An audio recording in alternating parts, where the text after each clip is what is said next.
honor and glory to God, who's the head of my life.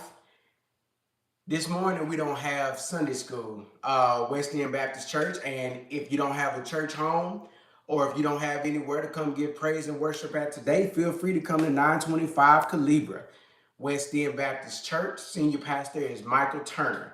We love to praise and worship with you today. So no Sunday school, so I decided to get on here and just go live and talk about a question that I had. A viewer of mine reached out and contacted me and asked me, could I explain something? Now, I absolutely live for moments like this because, again, not only am I going to explain it, but I'm going to make a video about it. So thank you for reaching out to me. You know who you are, and feel free to do it whenever. Okay, so the person reached out to me and asked me to explain parables. So, okay, that's what I'm going to do. So, a parable is essentially just a story.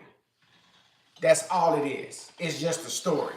Now, oftentimes in the Bible, Jesus used parables to explain kingdom principles to the disciples.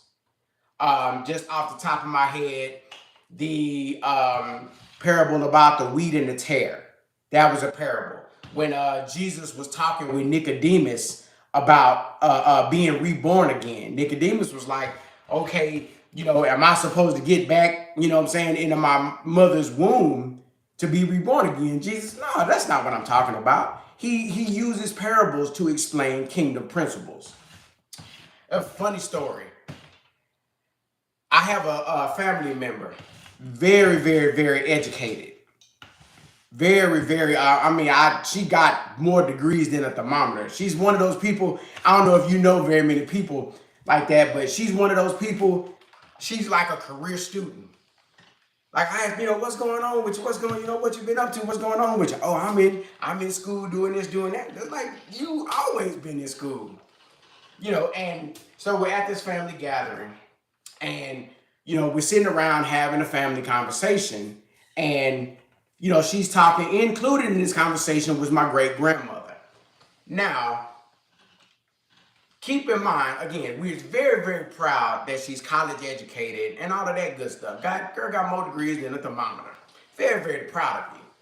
But while she's having this conversation that my great grandmother was included in, she's using these SAT words.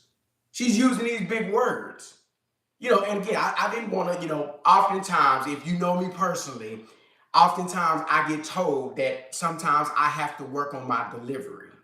So I, say, hey, let me talk to you for a second. So we go outside on the porch and I explain to her, I say, we're very, very proud that you're educated. Especially, and again, that's one of the reasons that education is so important to minorities, because there was a point in time in history we wasn't always allowed to be educated.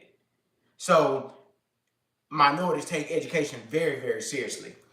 So I said, very, very proud that you're educated, but you got to keep in mind, grandma got a third grade education.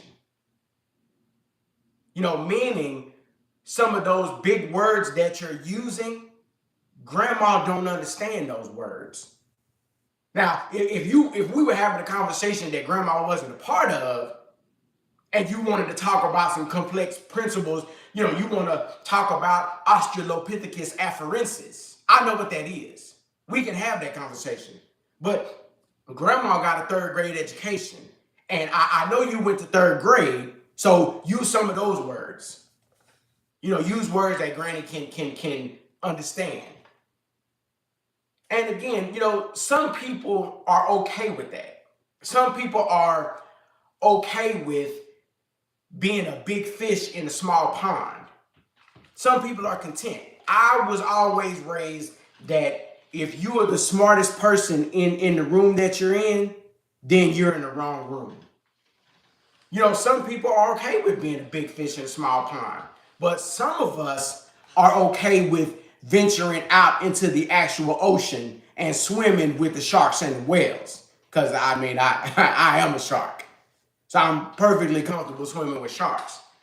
But essentially, a parable is nothing more than a story that Jesus used to explain kingdom principles and try to bring it down to, you know, I won't say layman's terms, but bring it down to simple terms that we can understand. You know, Jesus talked a lot about agriculture. And the reason he used those kinds of, you know, parables was because back then, everybody, you know, you had to farm, you had to grow your crops. You had to grow your crops. So agriculture was what everybody did. So that's what Jesus used, the wheat and the tare.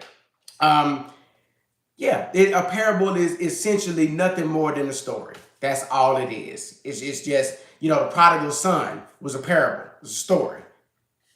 You know, the wheat and the tare was a story. You know, that's just what Jesus used. So, yeah, that's what it is. It's just a story, parables, guys. I see two people in here. Thank you all for joining me this morning. Again, we don't have any Sunday school this morning, so just getting ready for church service. And if you don't have anywhere to worship, feel free to come on up to West End Baptist Church. So that's it for this morning, guys. Thank you all for the two people who are up this morning. Hopefully, y'all are getting ready for church just like I am. So you all have an amazing Sunday, and God bless.